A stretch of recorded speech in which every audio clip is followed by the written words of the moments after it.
ઓમ શ્રી ગણેશાય નમઃ. જય શ્રી કૃષ્ણ મિત્રો. મંગળવારની ગણેશજીની કથા આપણે સાંભળીશું. વક્રતુંડ મહાકાય સૂર્યકોટિ સમપ્રભમ નિર્વિઘ્નમ કુરુ મે દેવમ સર્વ કાર્યેષુ સર્વદા. મિત્રો, જે કોઈ શ્રી ગણેશની કથા, ચોથની કથા સાંભળે છે, ચોથનું વ્રત કથા કરે છે, તો એ ભક્તોના બધા જ કષ્ટ વિકટ દૂર થાય છે, બધી સમસ્યાનું સમાધાન થાય છે, ભયથી મુક્તિ મળે છે. ભગવાન ગણેશની કૃપાથી ઘરમાં સુખ સમૃદ્ધિ આવે છે. તો આજે હું સંભળાવી રહી છું ગણેશજીની કથા. આ વાર્તા બહુ શ્રદ્ધાથી મનથી સાંભળજો અને પૂરી સાંભળજો. ઓમ ગંગ ગણપતે નમઃ. પ્રિય ભક્તગણો, આ સંકટનાશક વ્રતને શ્રી ગણેશજીના કહેવા પર ખુદ આદિ શક્તિ માતા પાર્વતીએ આ વ્રત કર્યું હતું. તો આજે હું એ કથા તમને સંભળાવવા જઈ રહી છું, જેને સાંભળીને માતા પાર્વતી પ્રભાવિત થઈને સંકલ્પ તેમણે કર્યો હતો.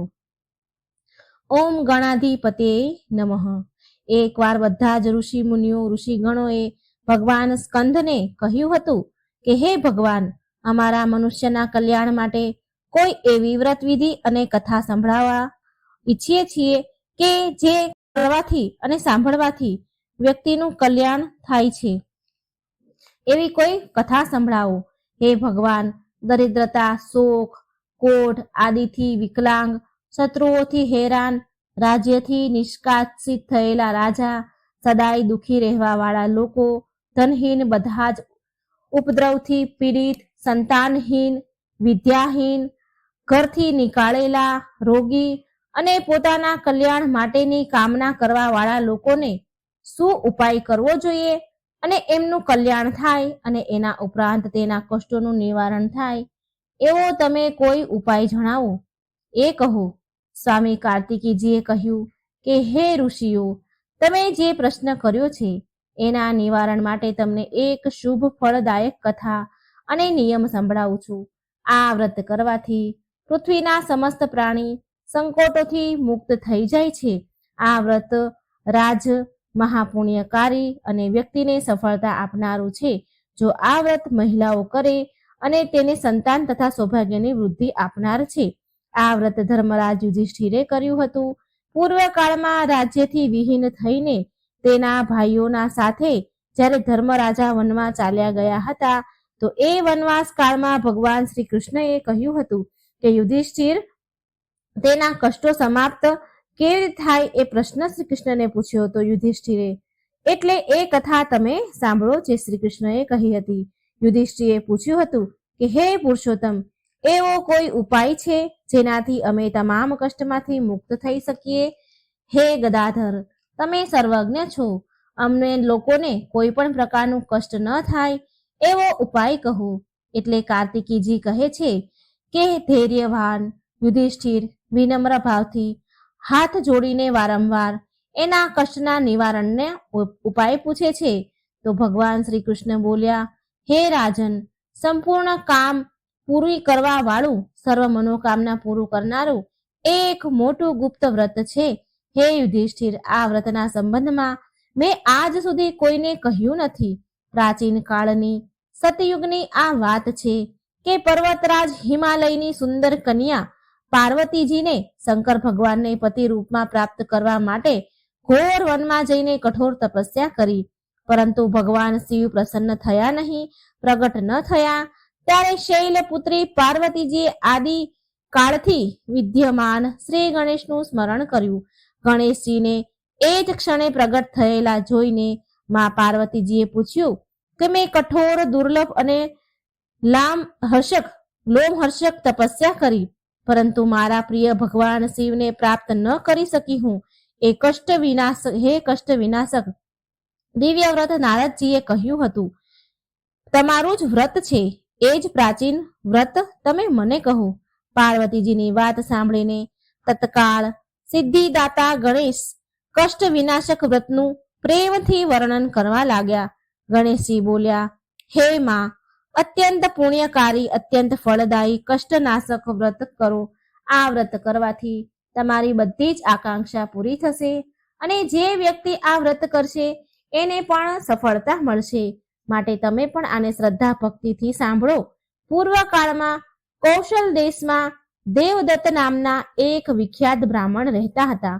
દેવદત્તના વિવાહ એક રોહિણી નામની કન્યા સાથે, સુંદર કન્યા સાથે થયા હતા.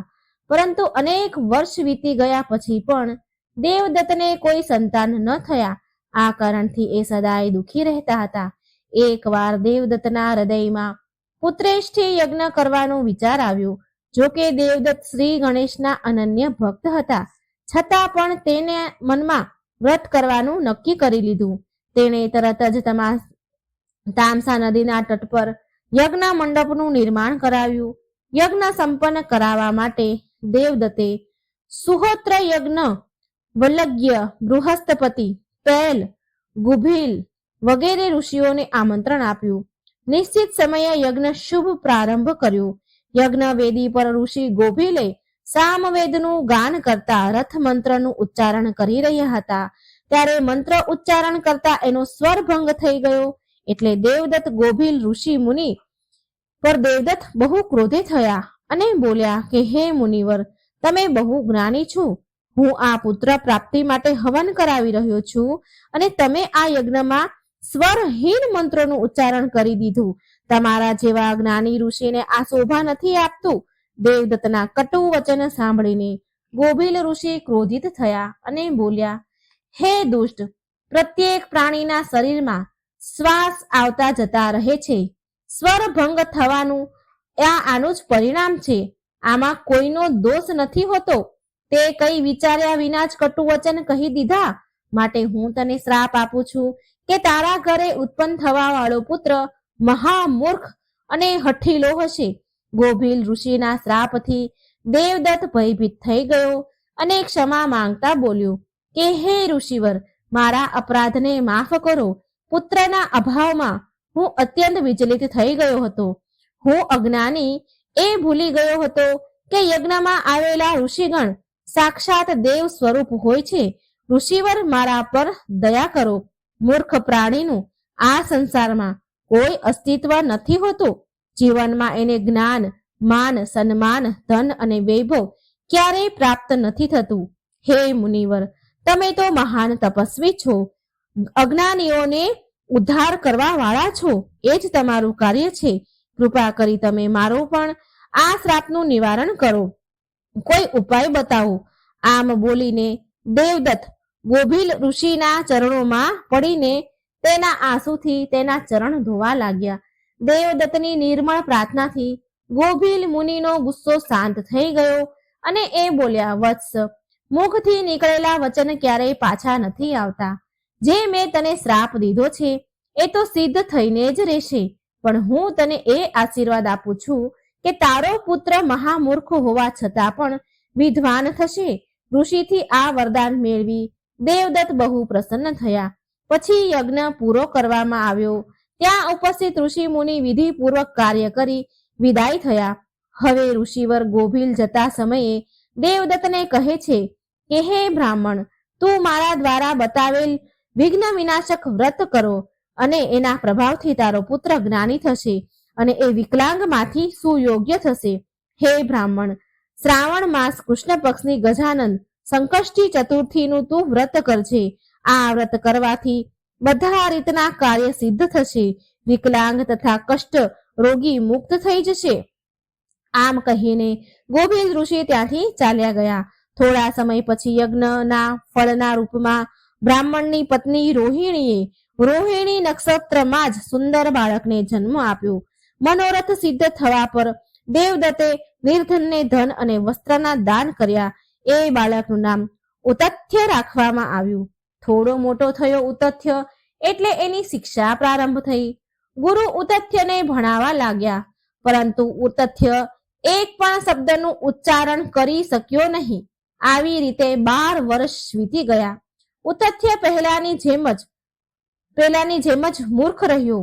આસપાસના બધા જ ગામમાં એ પ્રખ્યાત થઈ ગયો કે દેવદત્ત જેવો મહાન વિદ્વાનનો પુત્ર મહામૂર્ખ છે. બધા લોકો એનો ઉપહાસ કરવા લાગ્યા. આનાથી ઉતથ્યના મનમાં વૈરાગ્ય ઉત્પન્ન થઈ ગયું અને એ બધું જ ત્યાગીને વનમાં ચાલ્યો ગયો. આ બાજુ એના વનમાં જવાથી એની માતા બહુ જ દુઃખી થઈ. રોહિણી તથા રોહિણીને એ વ્રતનું સ્મરણ થયું જે વ્રત વિશે ગોભીલ ઋષિએ કહ્યું હતું. હવે રોહિણીએ ગજાનન સંકટ ચોથનું વ્રત વિધિપૂર્વક વ્રત કર્યું અને એના પુત્રને લાંબી ઉંમર તથા સ્વસ્થ થવાની કામના કરવા લાગી. આ બાજુ વનમાં ઉતથ્યએ ગંગાજીના તટ પર નજીક પર્ણકુટી બનાવી અને કંદમૂળ ખાઈને બ્રહ્મચર્યનું પાલન કરવા લાગ્યો. એણે એ નિયમ લીધો હતો કે એ ક્યારેય ખોટું નહીં બોલે, અસત્ય નહીં બોલે, સત્ય વ્રતનું પાલન કરશે. ઉતથ્યએ 14 વર્ષ વિતાવી દીધા સત્યવ્રતનું પાલન કરતા.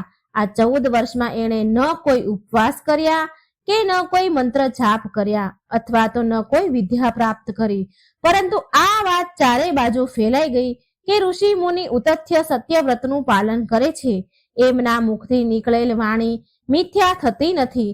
આથી એમનું નામ ઉતથ્યની જગ્યાએ સત્યવ્રત પડી ગયું અને ત્યારથી જ ત્યાં એકવાર એક શિકારી શિકાર રમવા આવ્યો. શિકાર રમવાના ઉદ્દેશથી વનમાં આવ્યો. વનમાં ફરતા ફરતા એની નજર એક વરાહ એટલે કે સુવર પર પડી તો શિકારીએ બાણ ચલાવીને વરાહને ઘાયલ કરી દીધું.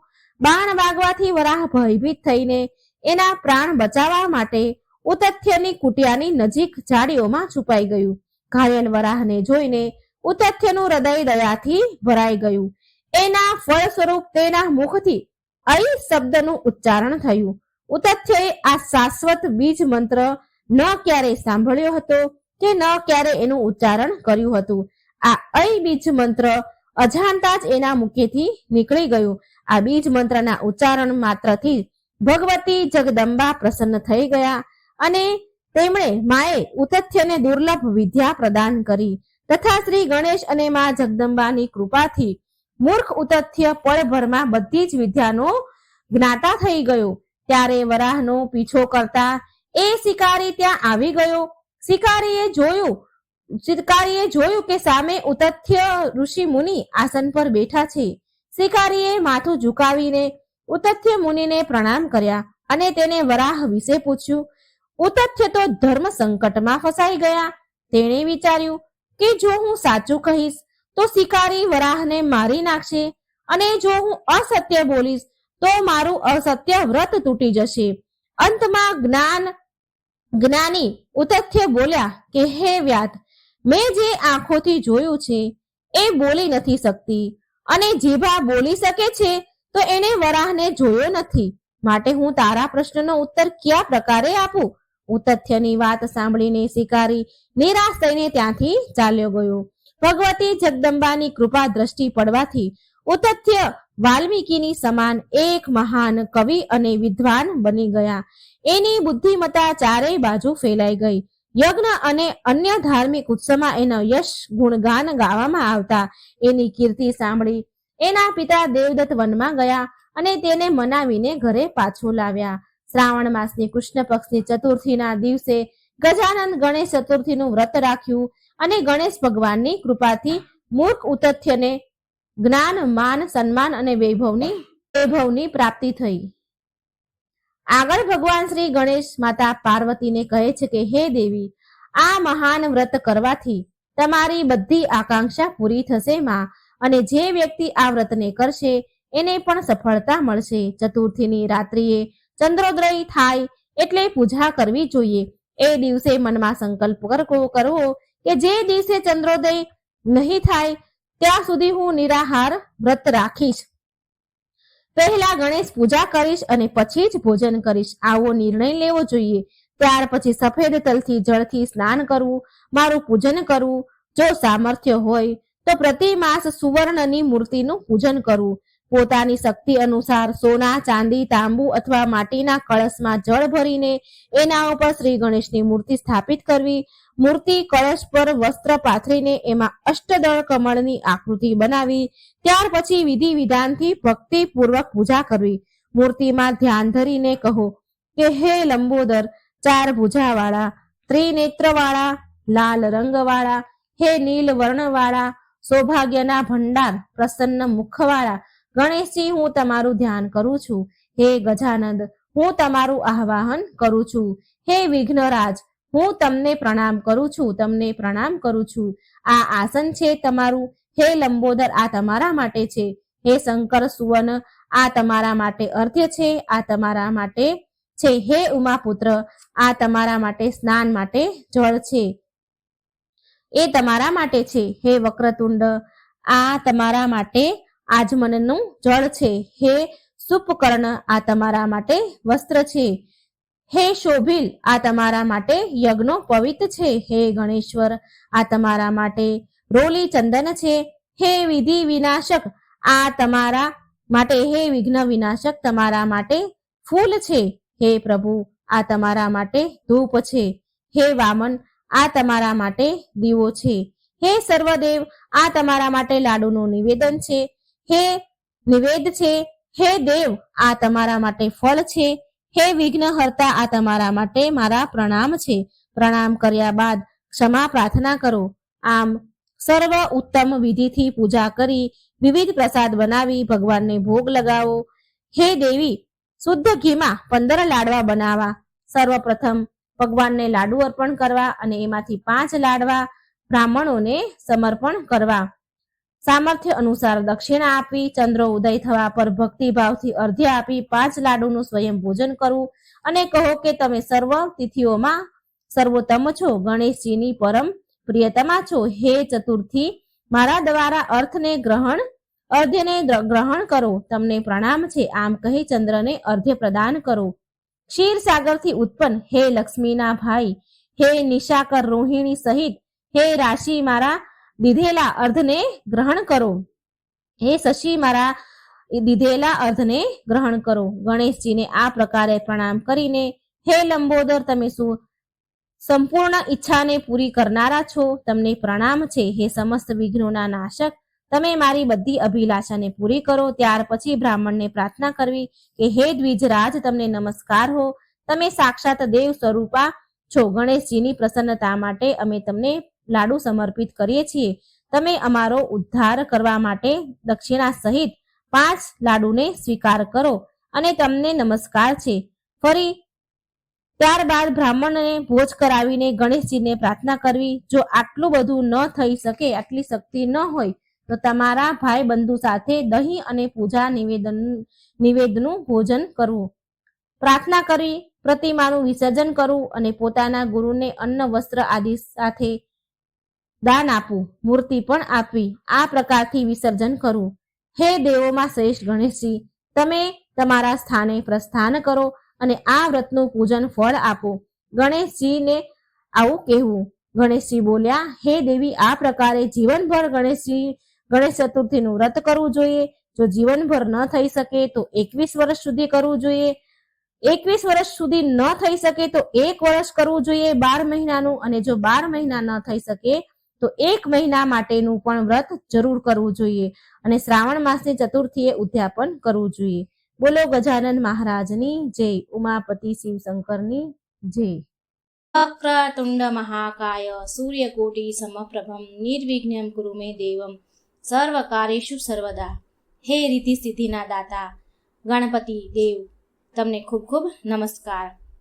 હે પ્રભુ, હે ગણેશજી, આ વાર્તા સાંભળનારને, વાંચનારને, બીજાને સંભળાવનારને બધા ઉપર તમારી કૃપા દ્રષ્ટિ રાખજો. વિઘ્ન હરજો, દુઃખ દૂર કરી ભરપૂર સુખ આપજો.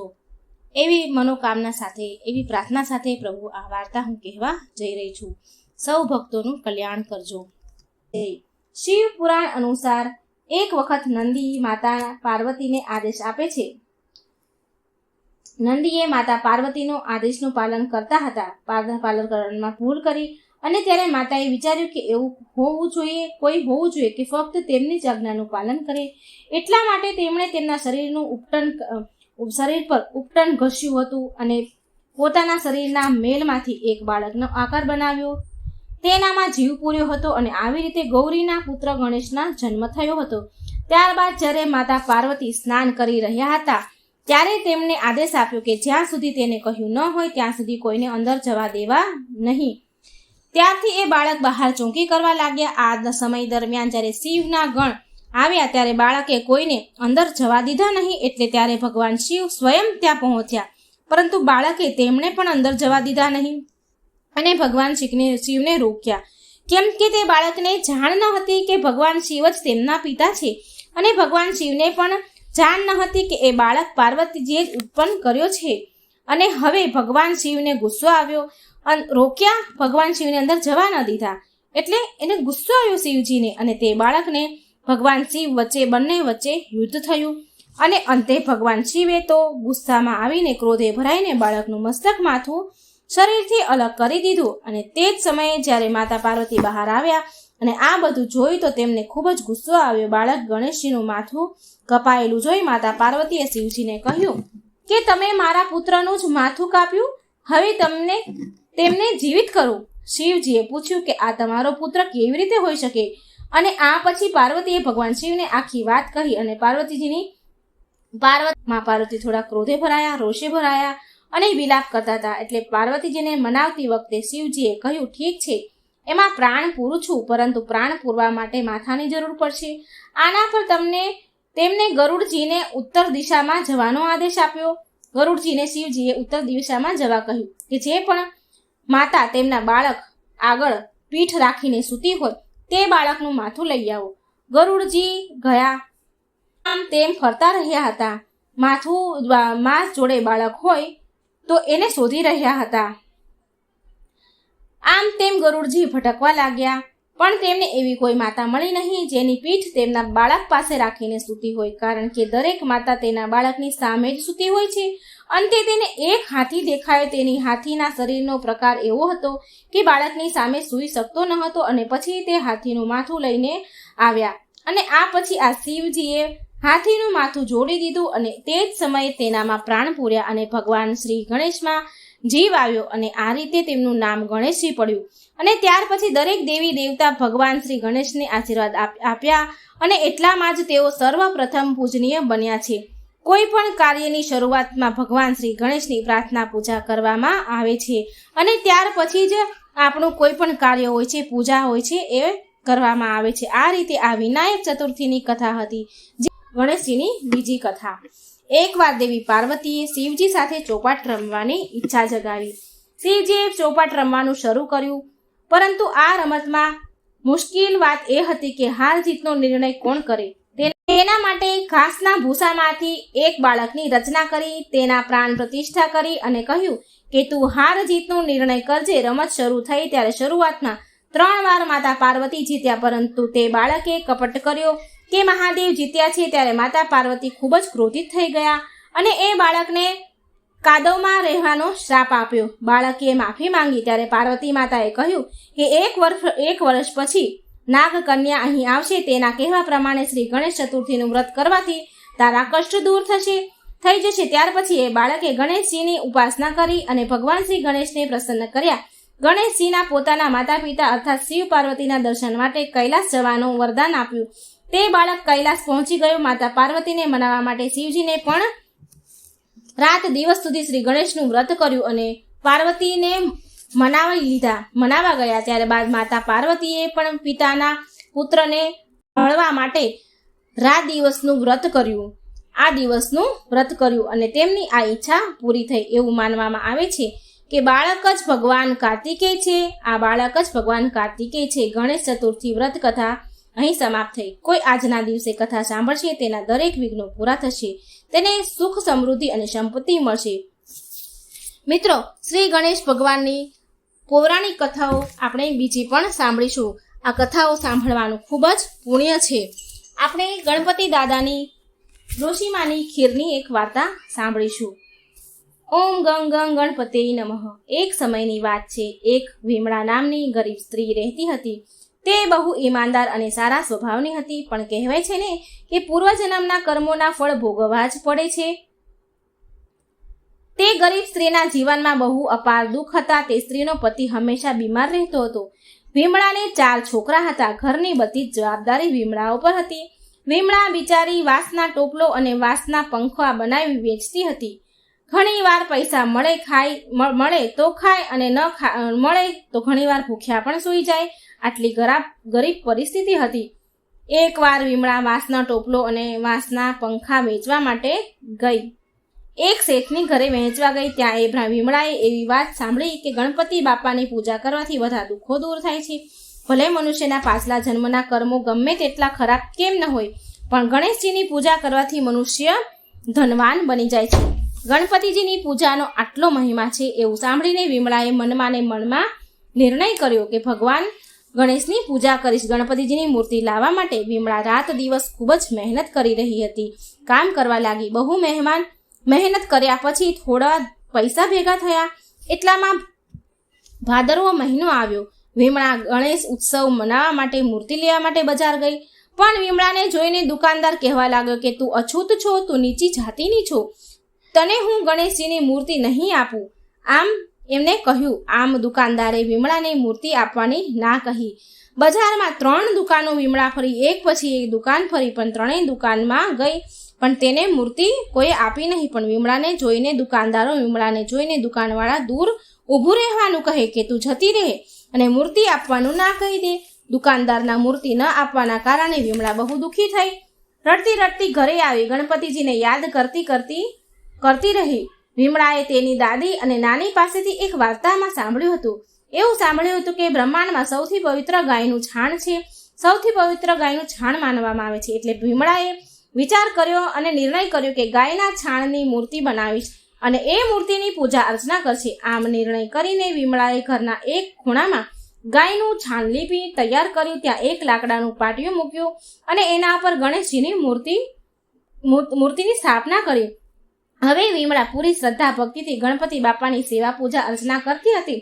ફૂલ પૂજા, દૂધ જેટલું પણ શક્ય હોય તેટલું ભગવાનને અર્પણ કરતી હતી. આમ વિમળાને ભગવાનની પૂજા કરતા કરતા 10 દિવસ ગયા. જેવી રીતે ગામના લોકોએ પોતાના ઘરમાં રાખેલી ગણેશજીની મૂર્તિને પાણીમાં વિસર્જન કર્યું, એવી જ રીતે ગામના બધાનું વિસર્જન કર્યા પછી, બધાના ચાલ્યા ગયા પછી વિમળા એવી જ રીતે ભગવાનને લઈ ગઈ. છાણની મૂર્તિને પાણીમાં વિસર્જન કર્યું અને ગણપતિજીનો જય જયકાર કરતા કરતા ઘરે આવી. વિમળા જેવી જ ઘરે આવી તો તેણે જોયું કે તેનું ઘર ઝૂંપડીમાંથી મહેલમાં બદલાઈ ગયું છે. તેના ઘરમાં અન્નધનના ભંડાર ભરાઈ ગયા છે. તેનો પતિ પણ સ્વસ્થ થઈ ગયો છે. ગણપતિજીનો ચમત્કાર જોઈને વિમળા અને તેનો પતિ ગણેશજીની જય બોલાવા લાગ્યા. ભગવાન ના તો નાત જુએ છે, ના તો જાત જુએ છે, ન દેખાડો જુએ છે. ભગવાન તો માત્ર મનનો ભાવ અને શ્રદ્ધા, વિશ્વાસ, સાચું મન જુએ છે. હે ગણપતિજી, તમે જેવી કૃપા વિમળા ઉપર કરી તેવા બધા જ તમારા ભક્તો પર કૃપા કરજો. હવે મિત્રો આપણે સાંભળીશું ગણપતિજીની ખીરની કથા. હમણાં જે આપણે સાંભળી એ ભાદરવા મહિનાની ચોથની કથા હતી. આ દિવસે ભગવાનની ગણેશજીની કથાઓ સાંભળવાથી આપણા દુઃખ દૂર થાય છે અને પાપો બળીને નષ્ટ પામે છે. ગણેશજી એક બાળ સ્વરૂપે પહોંચ્યા એક ડોશીમાના ઘરે ખીર ખાવા. આ ભગવાનને પ્રિય ખીરની વાર્તા છે. એકવાર ગણપતિજી બેઠા બેઠા આરામ કરી રહ્યા હતા તો તેમને વિચાર આવ્યો કે બાળક બનીને પૃથ્વી પર ભ્રમણ કરવા જાઓ અને તેમના ભક્તોની પરીક્ષા લઉં. આમ વિચાર કરીને ગણેશજીએ એક નાના બાળકનું રૂપ લીધું અને ધરતી પર આવ્યા. ગણપતિજીએ એક ચમચીમાં દૂધ અને એક મુઠ્ઠીમાં ચપટી ચોખા લઈને ગામમાં ફરવા લાગ્યા અને ગામમાં ઘરે ઘરે જઈને ગામના લોકોને કહે છે કે કોઈ મારા માટે ખીર બનાવી દો, કોઈ મને ખીર બનાવી દો. પણ તે બાળક સ્વરૂપ ગણપતિજીની વાત કોઈએ સાંભળી જ નહીં. બધા જ તે બાળક પર હસી રહ્યા હતા અને કહે છે કે શું આ એક ચમચી દૂધ અને એક મુઠ્ઠી ચોખાથી કઈ ખીર બને ખરી? ગણપતિજીની બધા હસી ઉડાવવા લાગ્યા. ગણેશજી આમ તેમ ફરી રહ્યા હતા ખીર ખાવા માટે, ખીર બનાવવા માટે કે કોઈ મને એક ચમચી દૂધ અને એક મુઠ્ઠી ચોખાની ખીર બનાવી દો. કોઈએ બનાવી ન દીધી. ત્યાં ફરતા ફરતા એક ઝૂંપડી પાસે આવ્યા અને ઝૂંપડી પાસે એક ડોશીમા ગરીબ બેઠા હતા. તે ડોશીમાએ આ બાળકનો અવાજ સાંભળ્યો કે તે ખીર બનાવવા માટે ફરી રહ્યો છે. એટલે તે ડોશીમા બાળકને બોલાવીને કહે છે, લાવ બેટા, હું તને ખીર બનાવી આપીશ. તે ડોશીમા ઝૂંપડીમાં ગયા ખીર બનાવવા માટે. તેના ઘરમાં એક નાનું એવું વાસણ હતું. તેમાં ડોશીમાએ તે બાળક પાસેથી એક ચમચી દૂધ અને મુઠ્ઠી ચોખા લઈ વાસણમાં નાખી અને ચૂલા ઉપર ખીર ચડાવી દીધી. એટલે તે વાસણ તો આખું છલોછલ ભરાઈ ગયું. એટલે તે ડોશીમાએ બીજું મોટું વાસણ લીધું, તેમાં ખીર નાખી, પણ તે વાસણ પણ ભરાઈ ગયું. પછી ડોશીમાએ જે પણ ઘરમાં વાસણો હતા એ બધા જ તપેલી જે પણ હતું એ બધા જ લીધા અને બધા જ ખીરના ભરાઈ ગયા. એટલે તે ડોશીમા બોલ્યા કે બેટા, મારી પાસે જે પણ વાસણ હતા એ તો બધા ભરાઈ ગયા છે.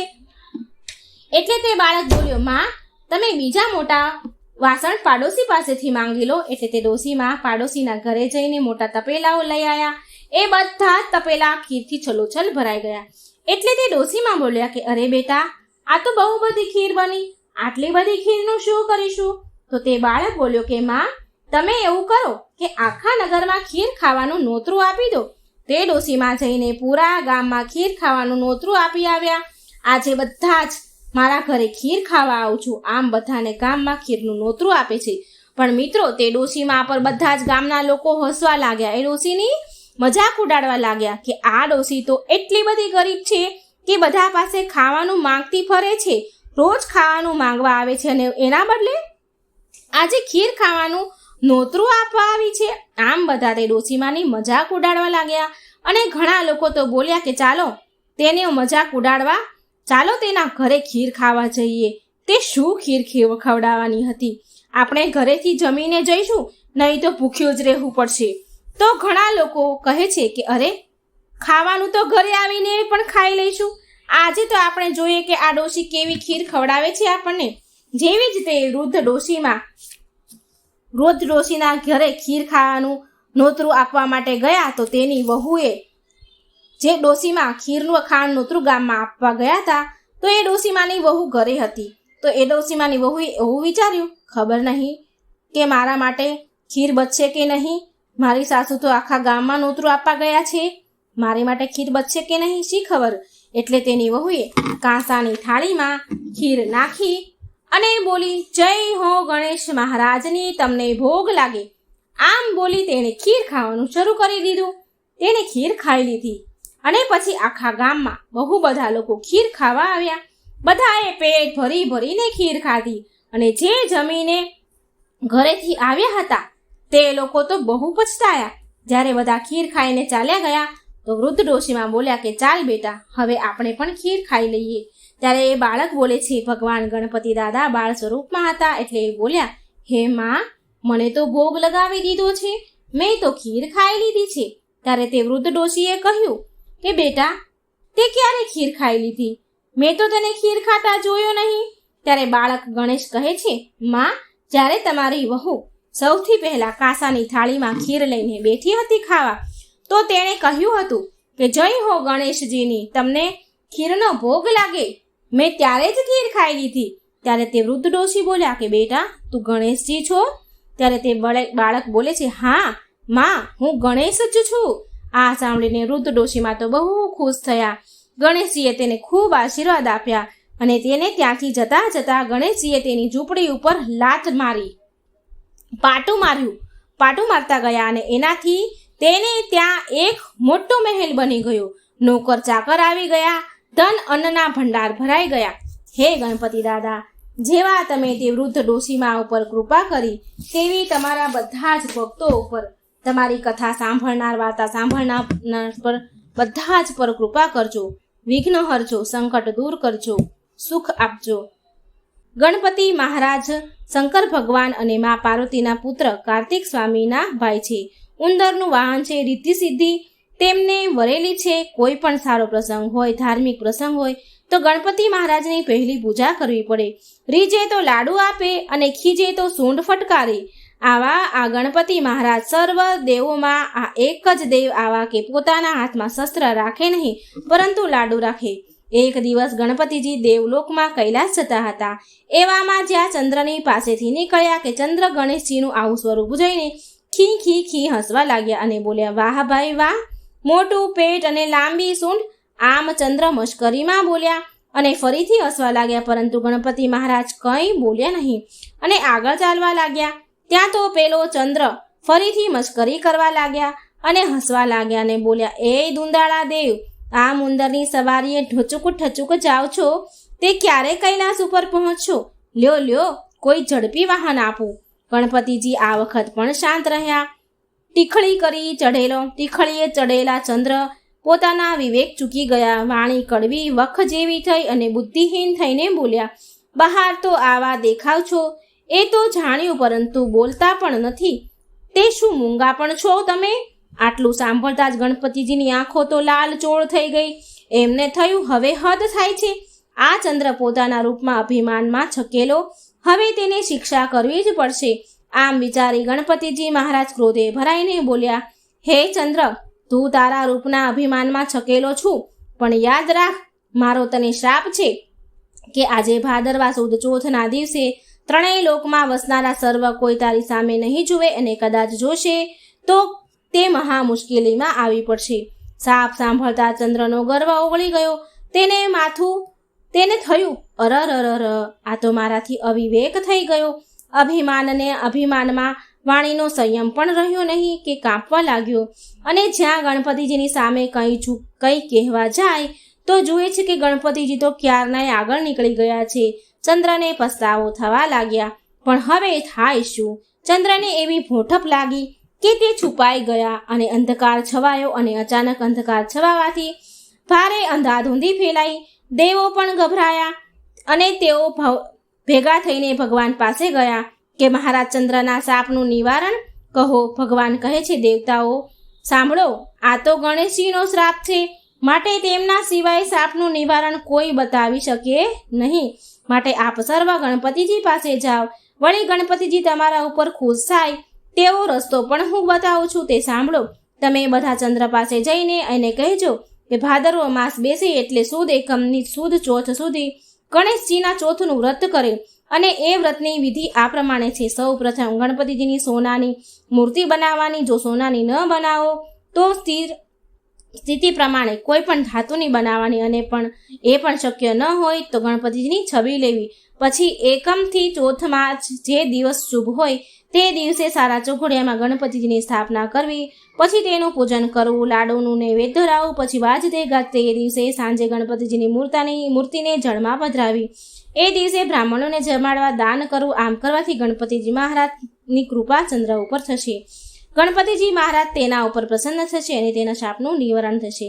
દેવતાઓના કહેવાથી ચંદ્રએ ગણેશ ચોથનું વ્રત કર્યું.